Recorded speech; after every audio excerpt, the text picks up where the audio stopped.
What is up, YouTube? Welcome back to another video here. I know it's been a little bit, but we have been plugging away on just about every task you could possibly think of. You guys, I'm sure you can see that there's a lot of installation done. I got my truck in here just looking over a couple things real quick and putting some new headlight bulbs in, which I will show those to you guys in a second. But yes, so we have most of the insulation done in the walls. All the walls are studded. We framed in up above there. A lot of the wiring is done. And today we are also going to work on more insulation. But it has been crazy. We've had some different trucks in and out, which we've been working on in this bay. You can see this bay's full of insulation. And the other big news is this truck is pretty much finished up, and we are going to go over that a bunch more today. I feel really bad that I did not make more content on the process, but it's been a crazy time with I mean, we've been jumping, like when other trucks were here, we've been jumping back and forth to that truck to this truck. So I mean, to do an installation, and like we've been jumping back and forth from so many different things, so it was kind of hard to do. So but I at least wanted to show the finished product, and it's dirty as heck right now. I mean, you can see all the dust on it from sitting here, and it needs washed for sure. But we're actually planning on, I think, taking it for a little test drive today. But very, very happy with how the truck came out. You can kind of see the front end here. And I'll give you a little sneak peek of probably something I shouldn't show, but yeah. And then so I know a lot of people are probably going to ask about these right here. So wasn't really our choice, but I think that they look about as good as they possibly could have. And the reason the customer wanted those was because he lives in a very strict area where the police officers are not very friendly about wide tires, so we had to do that. But yesterday we got the grill in, the front bumper all back in and done. I got the sway bar and end links in. We had to mess with the track bar for like the 3,000th time, which is the pain in the butt. Definitely with lift kits, the adjustable track bars up front seemed to be kind of difficult. The measurement that was in the directions, they kind of gave me like a scale to go by. So a 7-inch lift, I calculated out what eye-to-eye measurement it should be, and it wasn't even close. So I spent a long time, adjusting it, checking, whatever. You can see the tailgate back here. Looks amazing. So what we did with these letters was they are just like a plastic inlay with some 3M tape. And I bought these on, I think, Etsy is the website, which I think is like an arts and crafts website. But yeah, someone was selling these, and he had like 4 different colors, so I picked red. Kind of as just like a joke, like we were actually going to try and like paint these. But when I got them, they were like super thin, and I was like, this would be a waste of time to paint these things. It would never hold up. So I was like, we'll see how close the red is. And I held one of them up there after I got that badge, the Ford badge in there. And I was like, wow, like that's almost a perfect match. And yeah, it looks really good. And we have these 2 strips too, so we are going to put those in and see what it looks like. But I actually really like it with just the letters, so we're going to see what it looks like. And yeah, as you notice that we got this painted to match, and this here as well. Mark got the hitch in yesterday, but yeah, she's all finished up. Quick overview of the interior again. Everything's all done up and painted in here. This interior it's just awesome. It came out so nice in here. It's unreal. And I have really grown to like these Ford trucks after building this truck. There's the track bars there. We got the tank shield in. It looks amazing underneath. The King coilovers really weren't that bad to set up. I was actually surprised. I thought they were going to be a pain in the butt, but they weren't bad. You kind of just, they give you some measurements from the lift company, and you basically get it on the ground, and you just get your ride height set and set the other collar, and you're good. But yeah, so here in a little bit we'll get this thing outside, get some better shots of it, and go for the first drive. We got some Morimoto LEDs here. These guys are like the cream of the crop of LEDs, and I'll show you in my truck. I've had super bright LEDs in there for solid 2 or 3 years, and they have been great. I've ran them in a lot of other different vehicles. They're relatively inexpensive, about $60, $70 normally. They work great. I had one that was showing some coloring issues, so I recently actually replaced the one, but other than that, in all the vehicles I've had them and I've never had issues, so they are great too. But really am a fan of these too, as well. These things seem to be a lot brighter. Well, I shouldn't say a little bit brighter, and I think they are overall just a nicer setup. So these things actually have like a magnetic turbine style fan in them. The super bright LED ones just have a big heat sink. So what's nice about these is they are kind of a smaller diameter. You'll see the super bright LED ones are like, you know, they got a big ballast on them. They put the ballast separate so they can keep them a little bit slimmer. So we're gonna see how they fit. I technically need 3 sets, but we had to use one of the other sets on another truck that we had in here. So I got 2 sets of 9006. I need a 9005 for the high beam, but I'm going to do the fogs in the low beam. And the fogs are like a weird number on the Silverados. So I looked at what I had in my fog from the super bright LEDs, and it just looked like a 9006. So seems like it fit and it worked. So we're going to see how that goes. Hopefully it works. But yeah, I mean, these things are really nice. I think retail on these is like 145 or something, but I think they're worth it. And these guys have a good warranty too. If anything goes wrong, they will normally cover them. Nice packaging. Also, in other news with this wonderful piece of machinery, I think we are going to have some head gasket content in the future.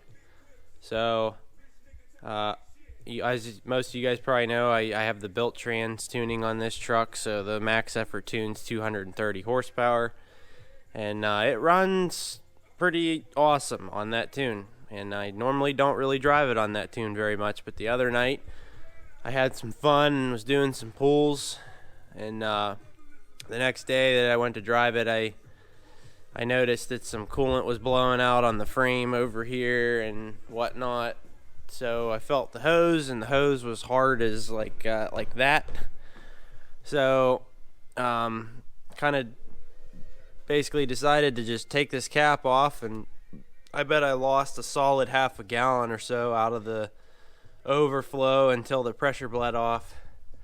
Started asking on Instagram what people thought, because head gaskets are hard. They can show a ton of different symptoms, and I didn't have any soot in the tank, so part of me was thinking I'm okay, but it seems very consistent that when I'm on the high effort tune, I get pressure in the coolant system.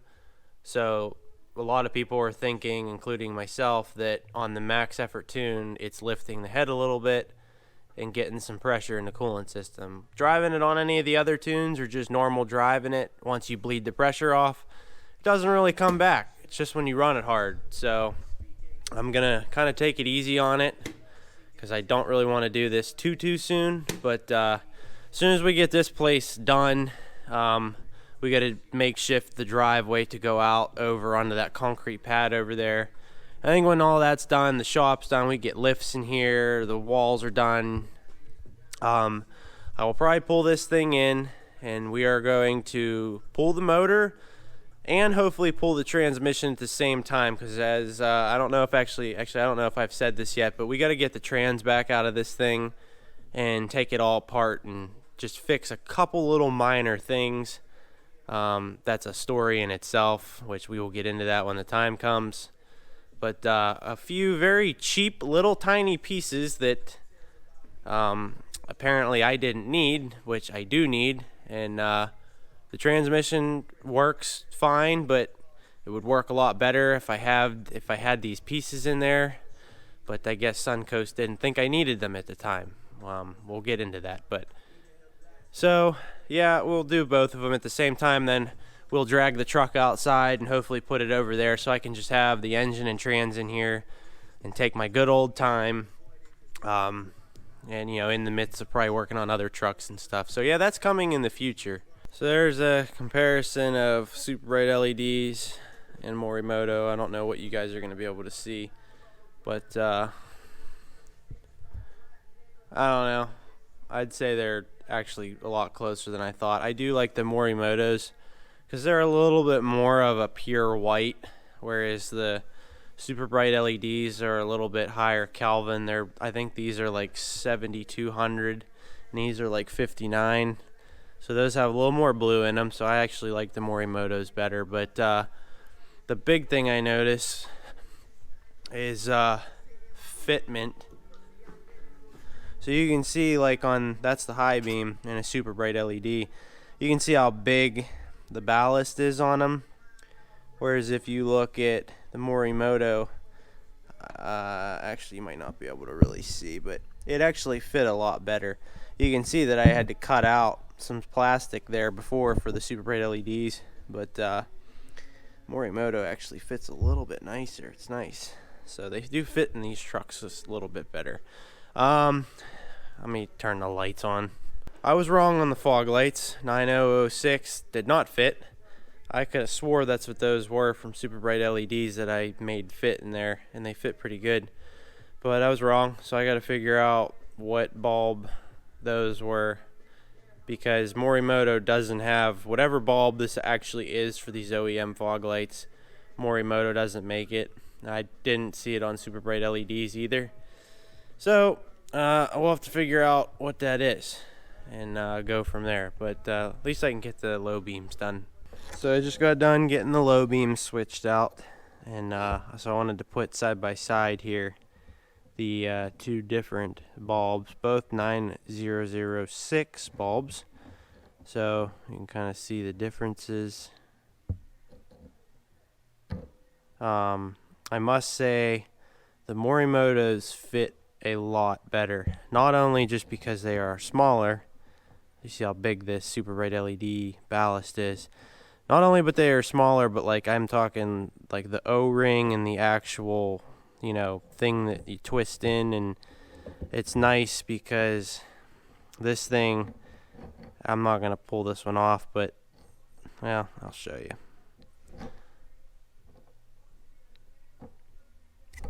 Whoops. So you can see how this comes off, and you can see 4 O-rings there, and what's nice is it makes that really stiff.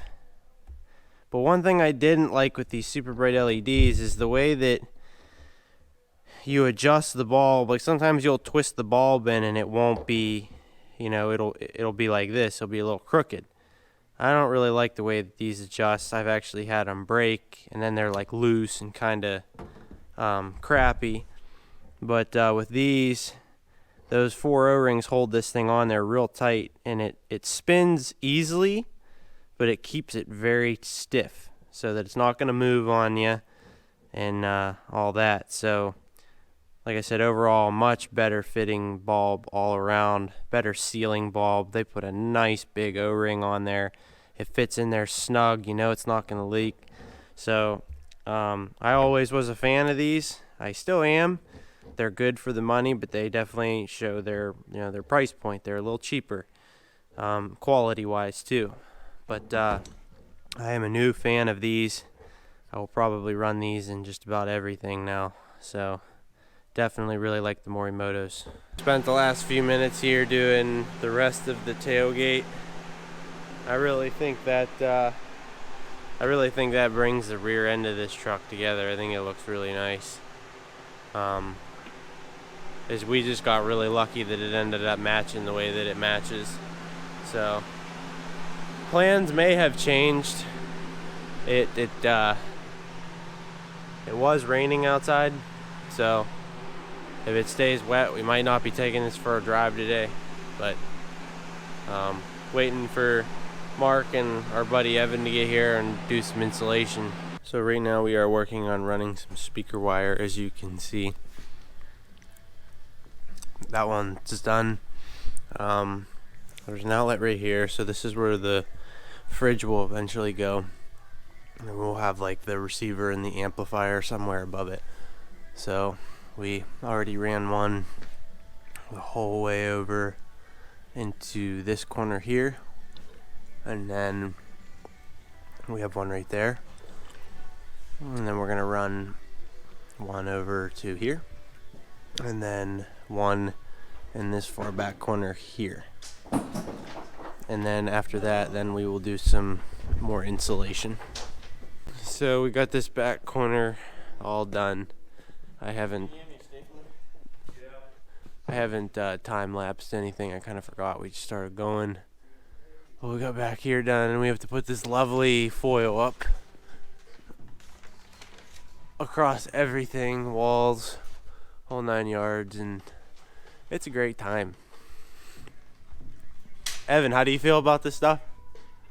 Fuck this. So, moral of the story is this stuff is absolutely fucking horrible.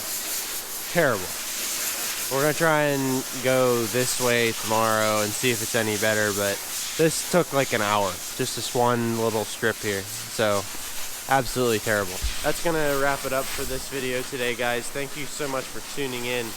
If you like the videos, please give it a thumbs up, and if you want to see more content like this and some more truck builds coming, please be sure to subscribe. And again, thanks for tuning in, and I will catch you guys on the next video.